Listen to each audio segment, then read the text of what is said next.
Good evening. Thank you so much for joining us. Listening to what's going on at the State Capture Commission, Matshela Koko is adamant that he has done nothing wrong. I know that you worked at Eskom for a long time. Has there been anything in terms of processes and your understanding how things are meant to work at Eskom that either ticks a box to say that perhaps Koko's in the right or raises a red flag to suggest that perhaps all is not as it should be? Good evening.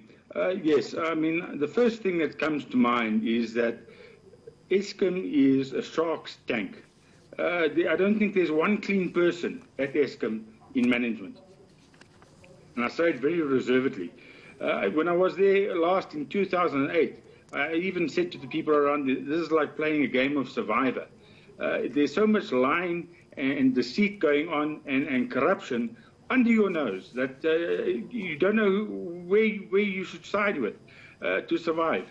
And I certainly didn't survive. My contract was extended for 10 years by my boss, and it was summarily terminated overnight by the then acting CEO because I was not part of his team, and I was busy uncovering corruption at that time.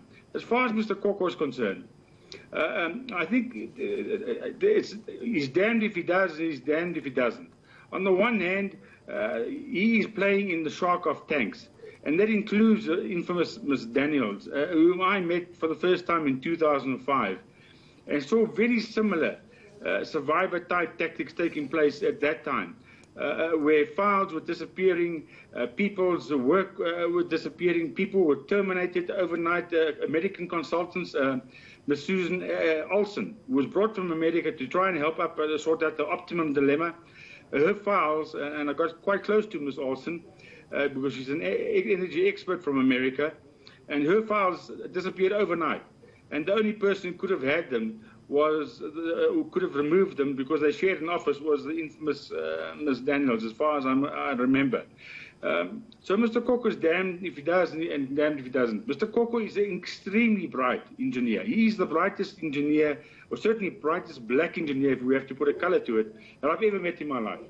So, and I think he understands Eskom inside out. Whether he's entrapped, whether he's playing to other people, only the Commission can actually tell us, because there is so many lies and cross lines going on that one wonders, what do these people do at Eskom? They don't seem to be doing any work. They seem to be building their own empires. Yeah. And the second point out, Sally, is this nonsense of private emails. Everywhere you go in the government sector, here's my formal email, here's my private email. Here's my formal email, here's my private. There should be a banishment from the president down on any private emails. You do it like the Chinese and the Japanese and the clever nations of the East do. The email address says chairman@Eskom.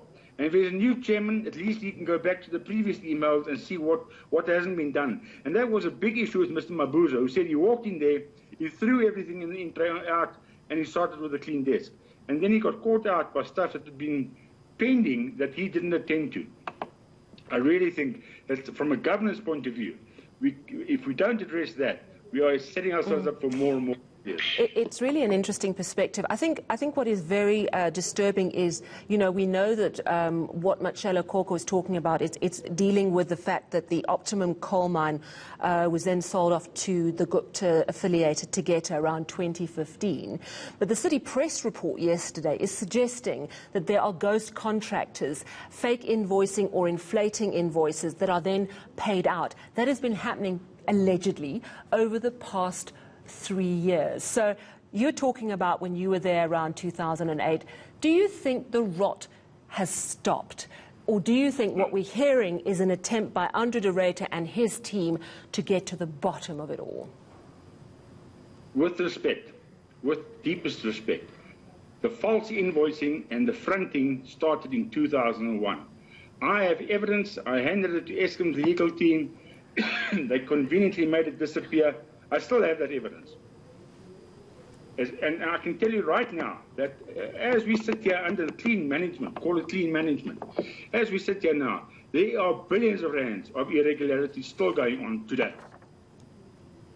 So where's it going then? So Ted, you say it's very little progress is being made, but we are seeing the new leadership at Eskom adamant that they're going to clean things up. We've seen the politicians adamant that they're going to clean things up. Where's it all heading? And particularly bearing in mind that the poor consumer is looking at a hike in the price of power and possibly another 5 years of load shedding. As a minimum. I mean, I've said at least 5 years from when they open up a new coal mine. They haven't opened up the new coal mine.